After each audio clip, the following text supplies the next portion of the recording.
Hi guys, welcome to Robin Hood Diaries again. I'm so glad you could join me today.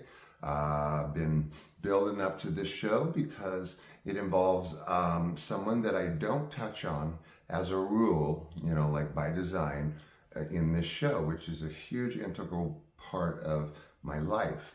So I will touch on it, but I'm dancing around it a little bit. Because I don't know if I'm ever going to go into any detail on her, who we'll call Delia. It's her middle name, professional name, it's just her first name. But her involvement in my life from the age of 12 for 28 years,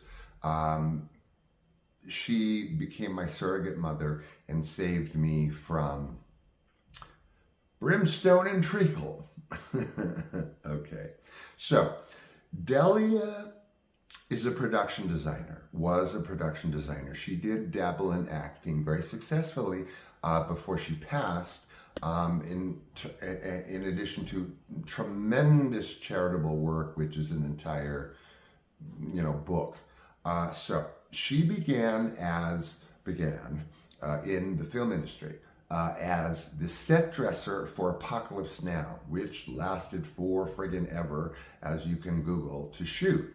In this film, the structure was Dean Tavares was the production designer, Angelo Graham was the art director, and Delia was the set dresser, set decorator. I think she worked in tandem with the set decorator. She knew the area because this was shot in the Philippines, as you can imagine. She was working there, but she was also working on incoming projects.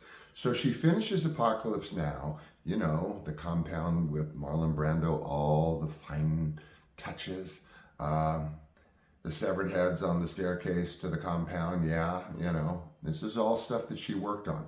So she's brought here to work on a film, after a film, I should say, called Up from the Depths, which is like basically a Jaws takeoff, shot in the Philippines, made to look, I don't know, like Hawaii or something.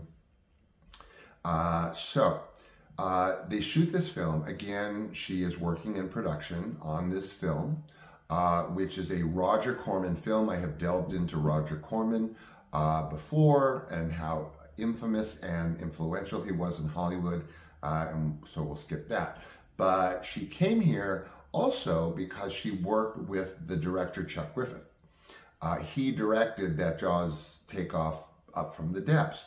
So he wanted her to come prep a film called Dr. Jekyll and Mr. Hyde, which co-starred my father and starred Oliver Reed. We sort of actually did a whole show on that, I don't know, less than a week ago.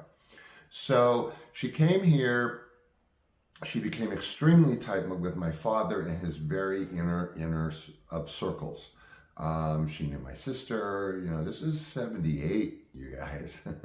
So 79 is when we're looking at now going into 80, 79, working on Dr. Jekyll and Mr. Hyde. Again, like I said, creative production on that film. So that was a monumental experience. But in and around that time, Delia and I became, like in the first 5 minutes, fast friends, and shortly thereafter, basically platonic soulmates. She is my life mentor, was R.I.P., and my surrogate mother, and I don't know, what can I swear on that too? So just extrapolate from there, and then you can imagine her influences on my life. But aesthetically, there was tremendous influence, virtually equal to the other. So this also involved Fred Roos. I believe he did casting on Apocalypse Now. She was another one that she was very tight with when she came to this country. She came in with very high-end friends. She was just very modest about it.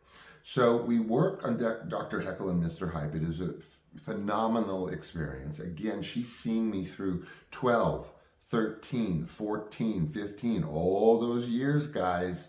Everything we've talked about, Delia was right there on my shoulder. Again, can't really get too much into it. My second book is chunks of immediate family on my father's side, and then certainly immediate family on my side, my, solid side, and some inner workings in there. And I may touch on Deli, and I'm definitely going to touch on Tim and Johnny, my loves of my life, notwithstanding chapter 8 of my book, and notwithstanding my husband